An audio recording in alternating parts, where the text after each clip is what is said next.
And welcome those of you that are coming in on Twitch. Nice to see you.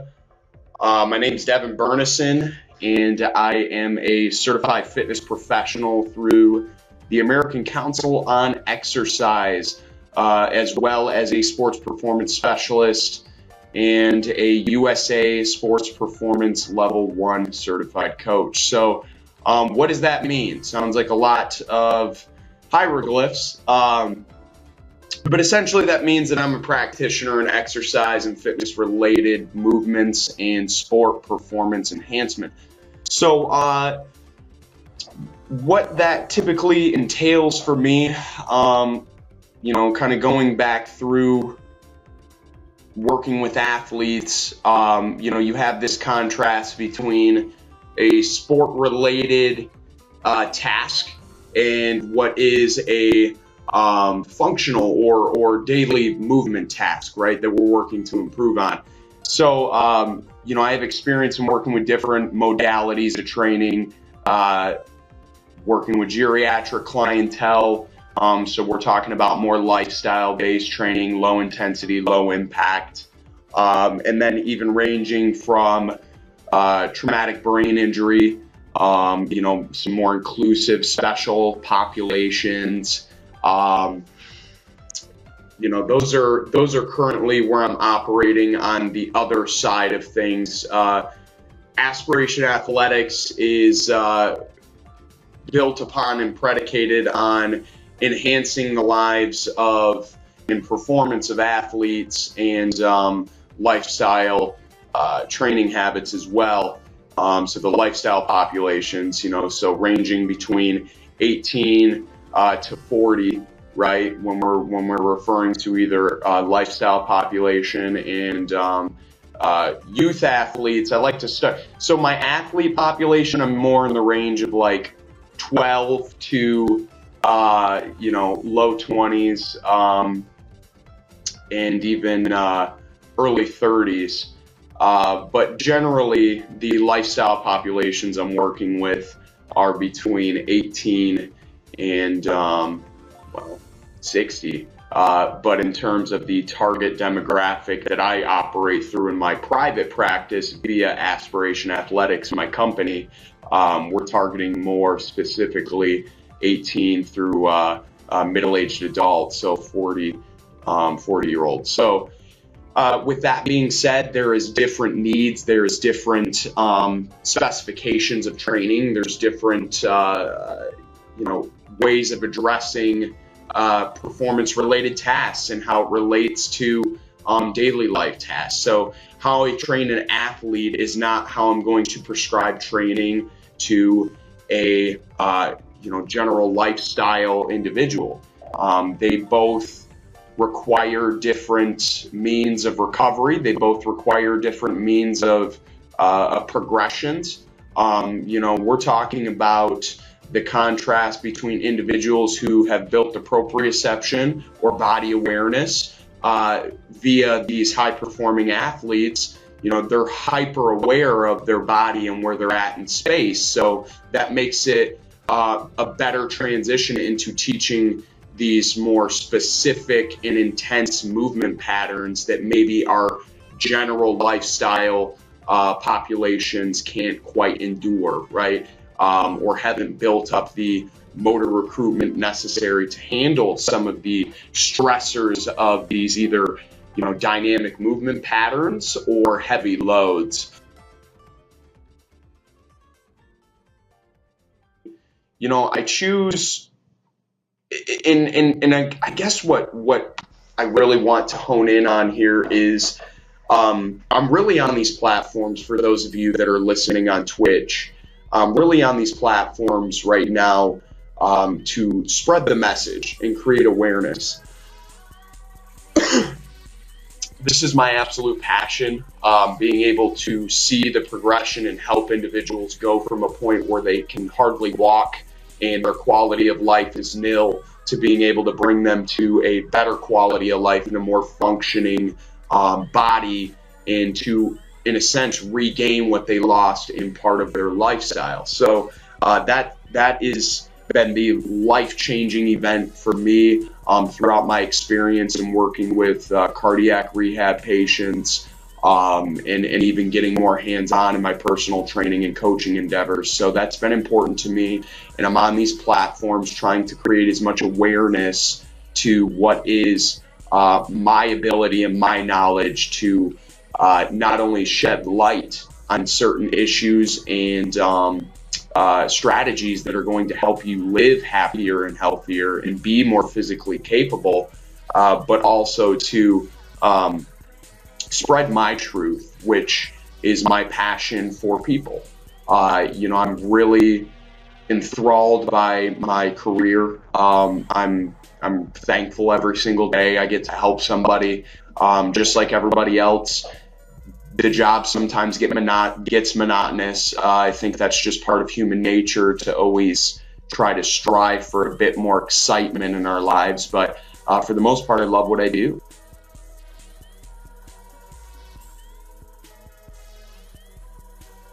I think it's pretty interesting how I got to Twitch. Originally,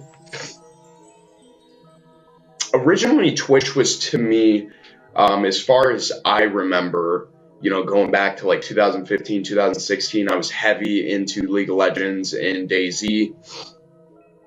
And I remember Twitch solely being a gaming platform for the gaming community. And since getting on, in the last recent month or 2 months or whatever I've been on here, I'm noticing the communities and the different types of engagement. So you've got the ability to now, someone like me who's somebody like totally outside the realm of gaming, able to come on and talk with you and engage with you guys. I find that really powerful, and I think that speaks to the progression that is esports and gaming in general. I think the gaming community is a great group of people. It's particularly why I chose Twitch.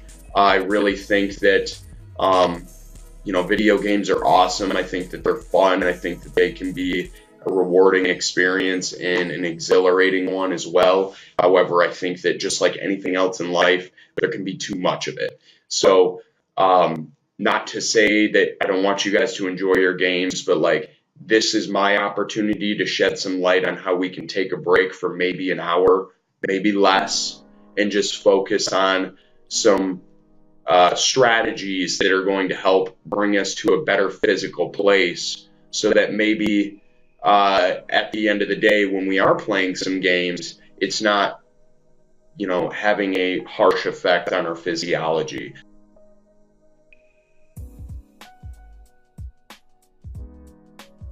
Essentially, Aspiration Athletics is the company that I own and the company that I founded, and this was built and predicated upon empowering individuals through fitness applications that are presented and led through articles and new research that's coming out in the forefront of our very, very young sport performance age. So you see the progression in athletes. You see how athletes are getting bigger, they're getting stronger throughout these last 10 years and 20 years, 30 years. I mean, you look back over these generations, and athletes are getting faster, athletes are getting stronger, they're progressing at a rate in which people have not been able to see youth athletes have the capabilities of elite athletes back from 30 years ago. So what is attributing to that is what I kind of want to have conversation about, and ultimately where Aspiration Athletics comes into play is it's that simple fact that we recognize at Aspiration Athletics, we recognize that performance is a progression factor. Performance is something that we can, much like getting better at driving or getting better at riding a bike, it's repetition. And the more that we specialize in certain movements and aspects of a smaller scope, right? Because I look at fitness as like this wide range and scale of things that you can get involved in to keep your body functional, keep it healthy, keep it strong, keep it cardiovascularly prepared. Like, all of these things are holistic pillars towards fitness. However, when we look at sport, it's usually a one scope and dimension of fitness that is taken to an extreme, or is essentially working at a higher level or higher intensity. So we here at Aspiration Athletics recognize both modes, and that's what I wanted to create the platform and discussion of today, is that although I have experience working with all different ranges of individuals, starting from, ranging from ages and from youth to geriatric, and then, populations ranging from traumatic brain injury, and spinal injuries, to cardiac rehab, to just general lifestyle clientele and populations there, and even athletes. So my experience in what seems to be the short amount of time that I've been in this industry is extensive. I've worked to get to this point, and a lot of people don't understand that when I made the decision to drop out of the University of Eastern Michigan University, it wasn't a decision that was made on me lacking the competency in classes. It was made upon the decision of taking this liquid revenue for myself and starting a company and a venture that I can have a platform to speak on these topics. So at this point, there's always going to be, and this is what people don't understand, and I think this is why I want to create some conversation as well. Everybody assumes that I've got some sort of bachelor's in kinesiology or physiology or sport-related science, and that's not the case. And I'm not going to be dishonest about that fact.